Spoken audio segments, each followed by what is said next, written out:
In this session, we're going to look at how, as leaders who have or are developing our cognitive complexity and our embodied wisdom, who are interested in forging the future of our organization, of our projects, of our products, services, business models, people models, strategies, policies, how we can now make sense of what's happening in the environment around us, hopefully free of our own biases and projections, and therefore guide our organization to a new, more coherent stage of its own evolution.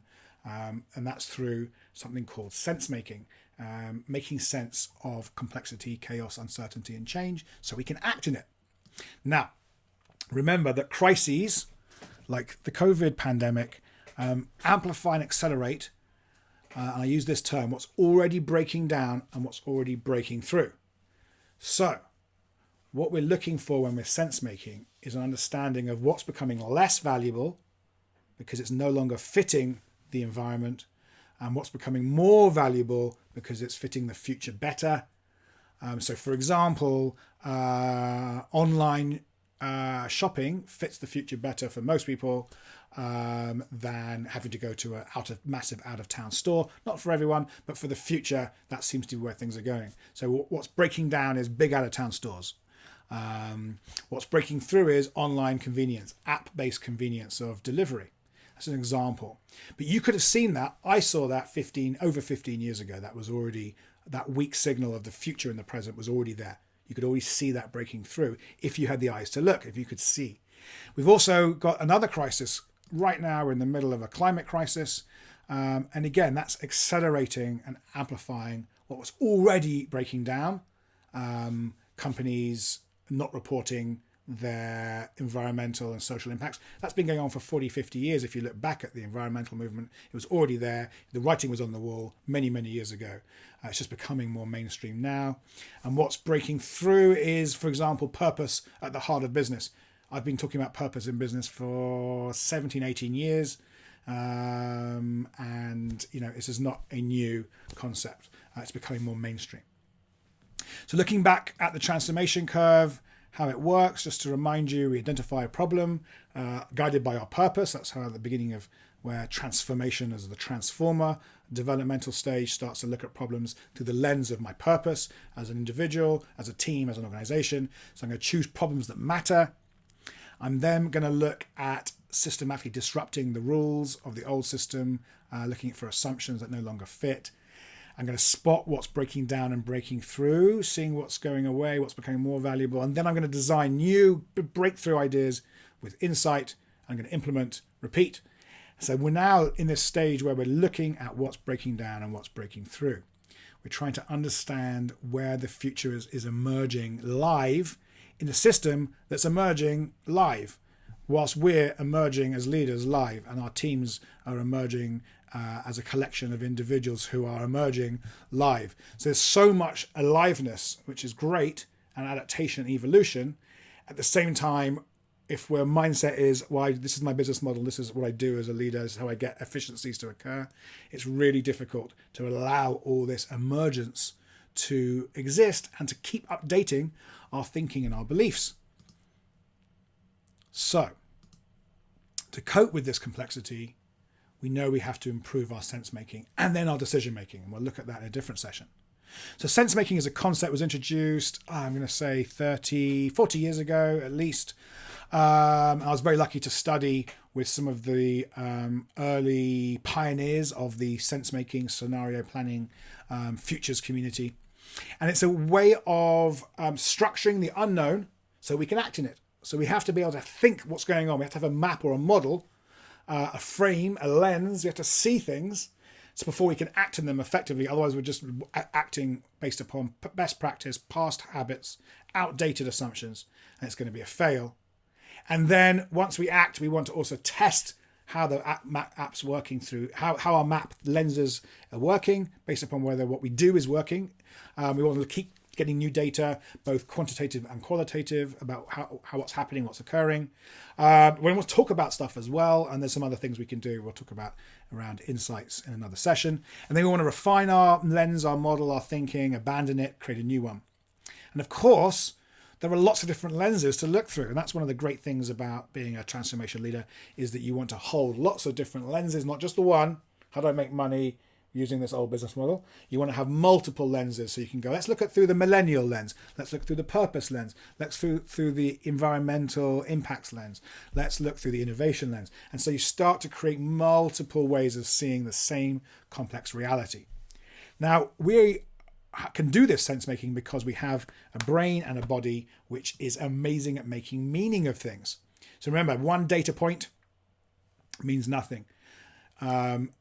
It only means something when we create a story or narrative around it. And we have an entire part of our brain, the cerebral cortex, potentially more the left, but that's changing view right now, where we create meaning out of things. So our brain gets, it's been estimated, 11 million bits of information per second. That is a lot. But our conscious mind can only process 40 or so bits of information per second. So how do we make sense of all that 11 million? Well, we have to predict what's going to happen. We have to put some meaning on the random, what seems like random data, and make it meaningful for us, right? So our brain, particularly our higher brain, our upper brain, learns to predict what's going to happen and expect a certain signal from the noise. So for example, a signal might be when our sales go up, it means this. Or a signal might be when my boss has that little twitch on their forehead, it means they're really angry, but they don't know how to talk about it. That's prediction. That's looking at signal from the noise. But as we know, our brains don't deal with uncertainty very well. Therefore, they push meaning, they project meaning onto everything.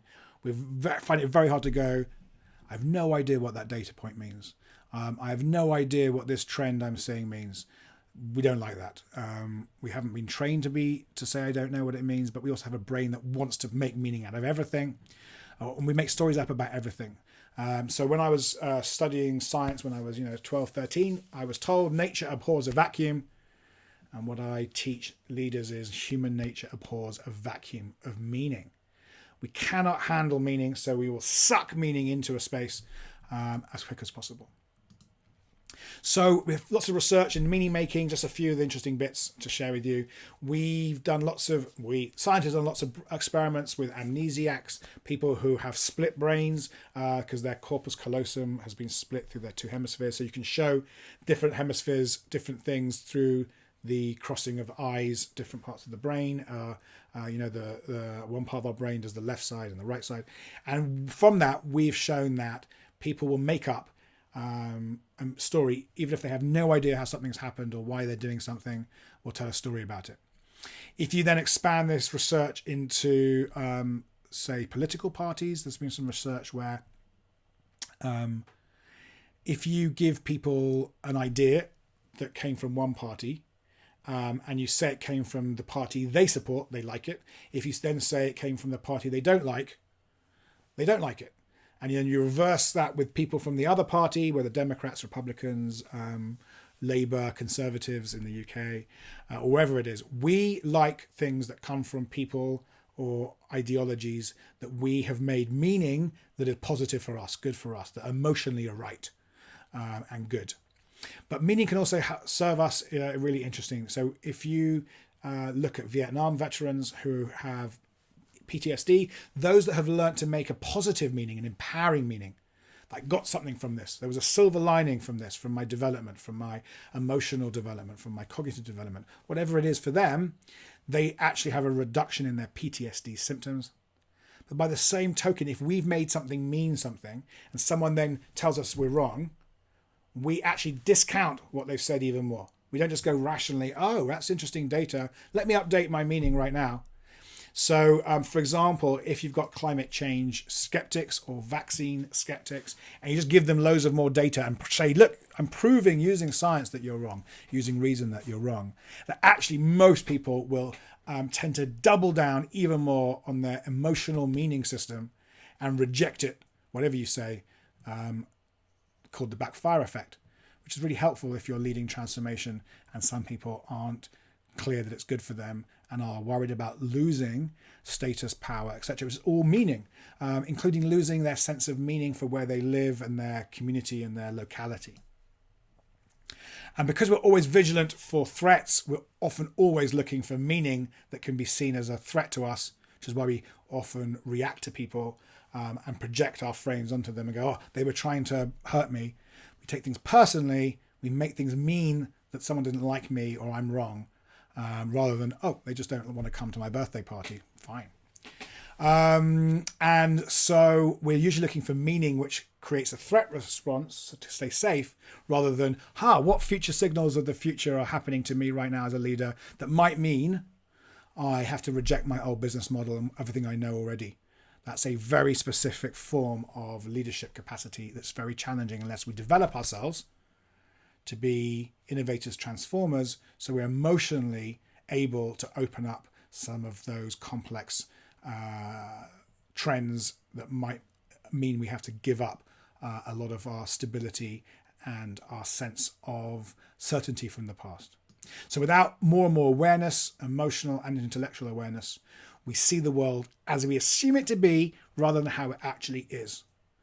And that's how, for example, Kodak spent 15 years going out of business, because even though they were seeing the data of a paradigm shift in the system, a whole shift in what people wanted from imagery, from photography, they couldn't see it. And they kept thinking it was a marketing problem or a distribution problem, etc.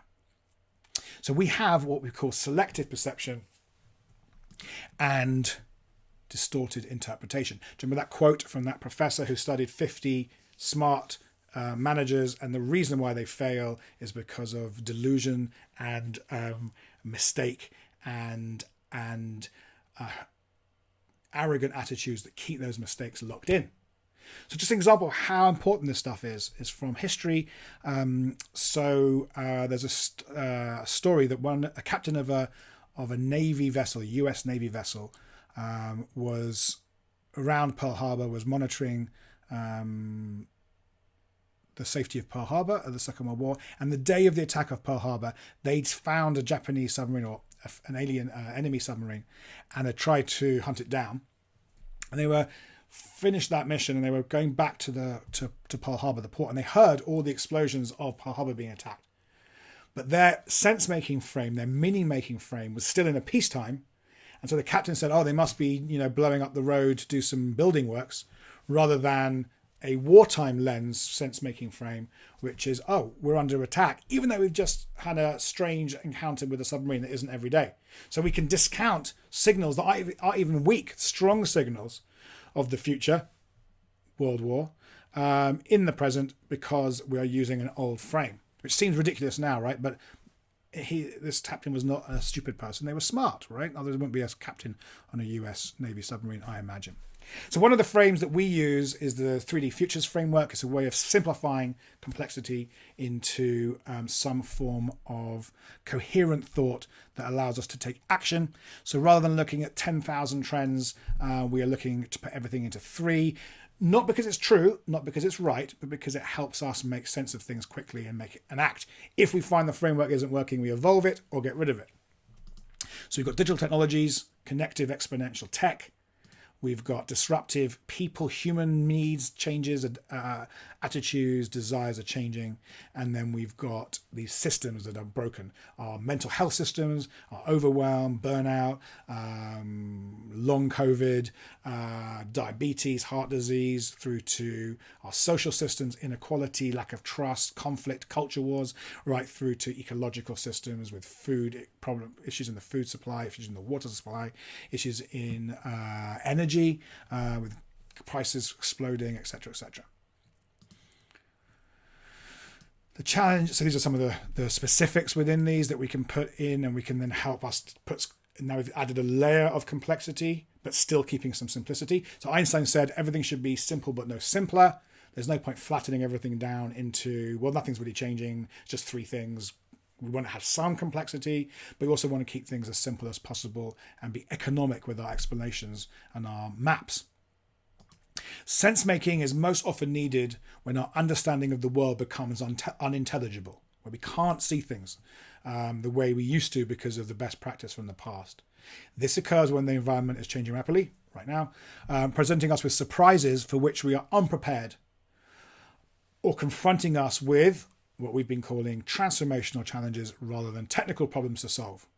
That's interesting, right? So then we go, so this is where those transformational challenges interact with our sense making, because a transformational challenge, to even call it that, we have to sense make differently from when we call a problem a technical problem that we can solve with our existing intelligence and our existing best practice. Now remember, we've got these two modes, control and protect mode and create and connect mode. And control and protect mode will want to discount transformational challenges because they develop. A transformational challenge, remember, is something that we can't solve using our existing capacities. Our existing repertoire of ideas, actions, reactions, genius moves isn't going to work. So we have to develop ourselves, our teams and our organizations, become more evolved, become more mature, become more insightful, become more innovative, become more creative, more agile, in order to see and solve the transformational challenge. This is why often disruptors of industries come from outside the industry, because they're not locked in the mindset of sense making around something being a technical problem. They see it as a transformational challenge. Whereas people in an industry are often so wedded to the old model, particularly if they're in their 50s and 60s, say, controlling a space, an industry, and they've got there through the old model and through the old type of leadership style, the old type of sense making, the old type of team leadership. And to give up those old beliefs and assumptions is unbelievably challenging. And that's what any innovation or transformation process needs to do, is help people find a way to give up their old thinking and their old assumptions and beliefs and the emotions attaching them and anchoring them in order to see, even for a second in 1 hour of a workshop, what's possible in their space. So I heard one of the founders of Uber talking at an event I went to for leaders and innovators, and he was saying that the idea for Uber came one night when him and his colleagues were in Paris late at night after a restaurant or bar experience, and they wanted to get home. And they were seeing all these cars driving by with one person in them or two people in them, but no taxis. So they were like, that's a transformational challenge. So if you worked for General Motors or Ford, that would be a technical problem. How do we get people to buy more cars, or these people buy cars when they're in Paris? But they were traveling there, right? They weren't from Paris. So that technical problem doesn't exist. So there's a transformational challenge. How do we help people move from A to B when there's excess capacity of cars moving from A to B? That's a transformational challenge. And suddenly you go, we need an Uber. And there are other ways to solve that problem. But that's how powerful this kind of sense making is, because it opens up multi-billion, trillion-dollar opportunities, all from seeing things in a different way from people whose job it is to solve that kind of problem in the motor industry. But Uber isn't in the motor industry, it's in the mobility industry. And that itself is a massive sense-making reframe. And one of the things that we do with organizations when we go through a 2-3 year innovation cycle, transformation cycle, is update the business they think they're in. And it's very hard to do that at the beginning because they go, no, we're in the motor business. That worked for 50, 60, 70 years, but it doesn't work now all the time, or with every segment and with every problem where mobility comes in. Control and Protect also looks for simple single causes, one cause, one effect. My problems are to do with this. Our company problems are because of our competitor or because of the pandemic. And they look for simple silver bullet solutions, ideally those sold by a big consultancy, so it feels like they're right and we're getting the right people in. Actually, in these complex adaptive systems that we all find ourselves leading in, there's very rarely one single cause, and almost no simple silver bullet solution is possible. We seek perfect data. I want to know everything before I act, which is impossible. There can be no data about the future. There can be insights about the future and weak signals about the future, but there's no data about the future as far as I know. Everything else is prediction on models and algorithms, because we want to control the inherent chaos and complexity and protect ourselves from the unknown, protect ourselves from threats. We ignore or deny information as irrelevant. So our newest employee might go, well, hold on a minute, why do you do that way? And we just deny it or ignore it or discount what they say or shoot the messenger, remember? Often I, as a consultant, as an advisor, as a coach, feel like I'm shot as a messenger for the future coming into the present of this organization. And I have to have developed my leadership capacity to be able to deal with that and not take it personally in my sense making, to continue doing it, right? Because it can be painful to a consciousness that has wounding around not being seen, not being liked, not being respected, etc. That's why, remember, always our inner capacity to grow affects directly our outer capacity to be competent in these fast-changing VUCA, complex networked environments. And we also will discount what the great psychologist Carl Jung called meaningful correspondences as meaningless noise. So that means things that our intuition goes, that's interesting. That's the second time I've seen that book on my Facebook. And if I see 2 or 3 things like that, I go, these are breadcrumbs for the weak signals of the future and the present. I'm going to buy that book and read it. For me, that's a meaningful correspondence, a serendipity. For a lot of people in control and protect mode, that's meaningless noise.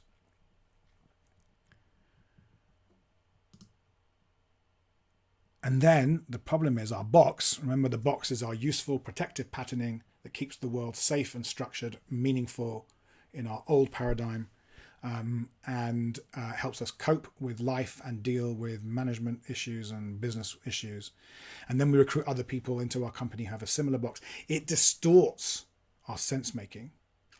And the more wedded we are emotionally and in our interoceptive field, our felt sense, our somatic markers to that box, the harder that box is to let go of, and the more it distorts what we see. And as we know, developmental challenges, emotional wounding, traumatic experiences, adverse childhood events, difficult memories, pain memories, fear memories, then start to block us even more, and we get more projections, more biases, more distortions, more groupthink. So if we have a team full of people who have a similar box and also quite intense levels of emotional challenge, developmental challenge, that's really challenging to get as a group to shift and move, update our sense making, act in different ways, develop innovations and transformations and interventions. So all these weak signals that I can put up on a screen really easily, people will discount them, or they just can't even see them as important. And so all our sense-making efforts can get pushed away and denied, and we can't see the weakened signals, or the signals of a mismatch between us as a leader or our project or our business model and the outside world. We just push it all away.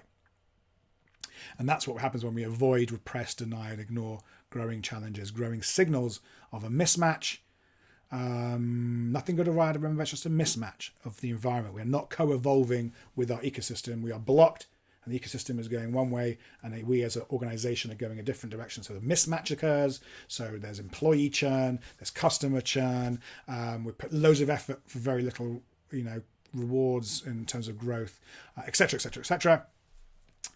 And just so remember, this doesn't happen overnight. This is the share price of Blockbuster over 12 years. So 10 years, and 12 years from when Netflix introduced its monthly subscription, right? That's not a weak signal. That's a strong signal even. But if you discount Netflix as just a fly-by-night operator or just a Silicon Valley whatever, we're Blockbuster. People are always going to want to come to stores and pay late fees and buy popcorn, etc. And it took another few years for Blockbuster's stock price to rise after Netflix was introduced. And then it's on demand. And during that time, Blockbuster tried lots of stuff, but they were never really willing to let go of their core business model. And then they filed for bankruptcy. So that just shows you the real life reality of poor, distorted sense making. And remember, no one's right or wrong for this. It's not good or bad.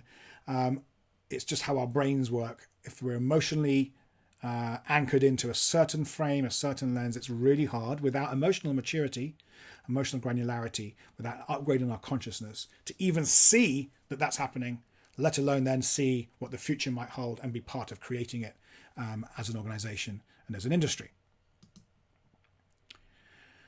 So we've got these two brain networks, right? One is about controlling convergence. It doesn't want variance. It doesn't want multiple frames and multiple lenses. It wants us to get stuff done, to converge on a solution as quick as possible, get it right, develop best practice, be successful, get the KPIs, get the OKRs.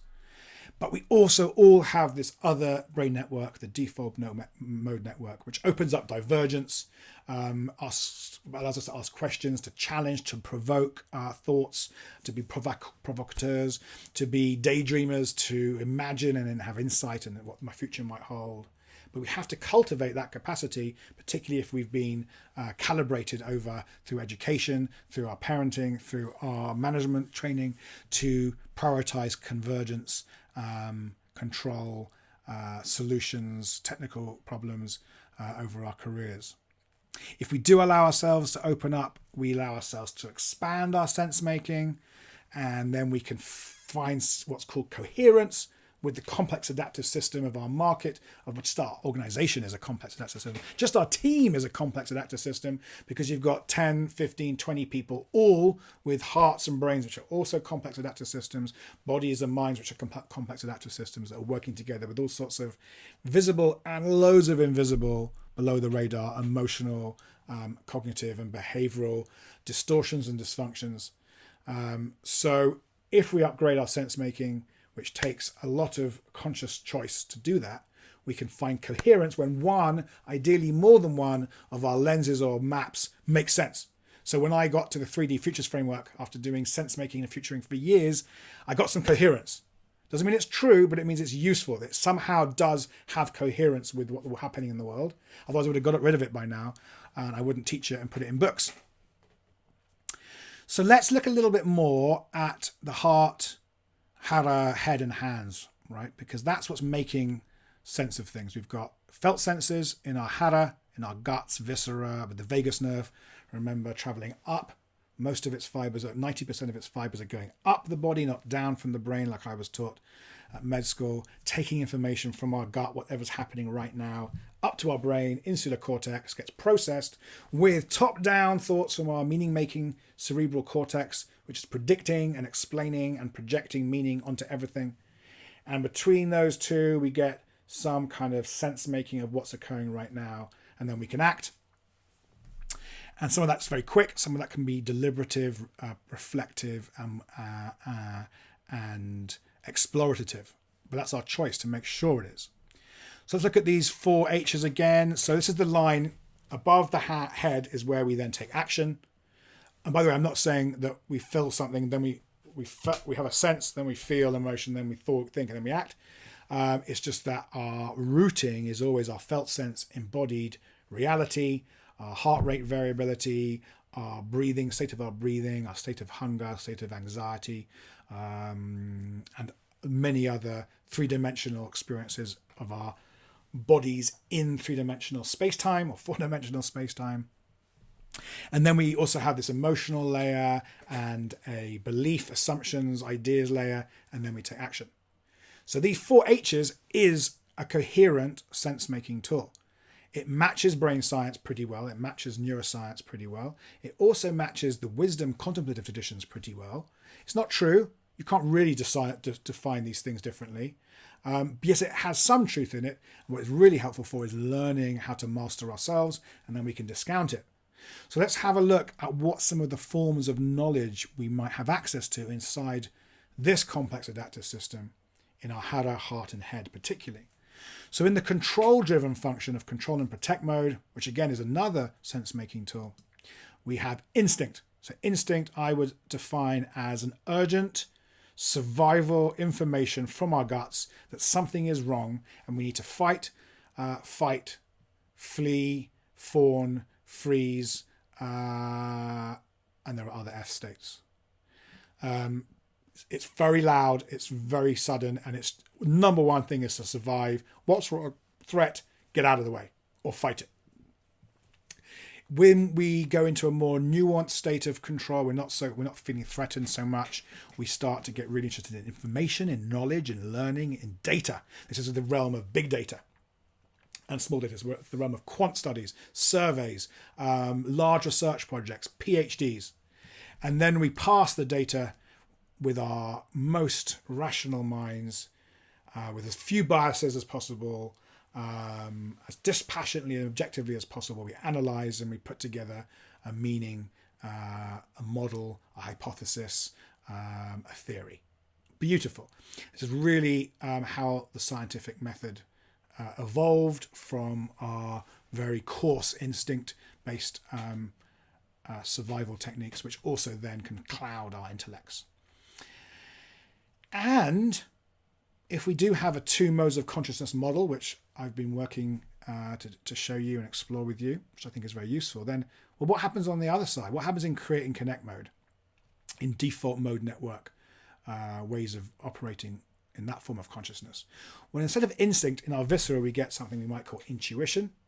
These are just words, by the way, but they're words that have some value, I hope, in sense making.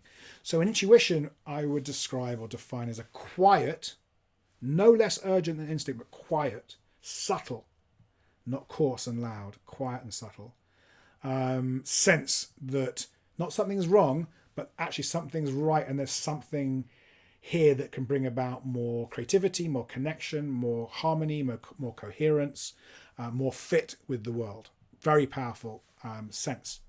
So discerning instinct from intuition is extremely important as leaders, as human beings, and extremely challenging because instinct is so loud. So you have to quieten down.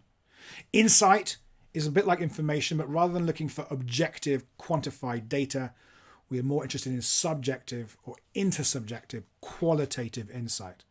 We want to ask the question of our our support staff, our frontline workers, our call center staff, potential customers, the customer we have on the phone right now. What's it like for you being you? What are you feeling? What are you needing? What do you not even know you need?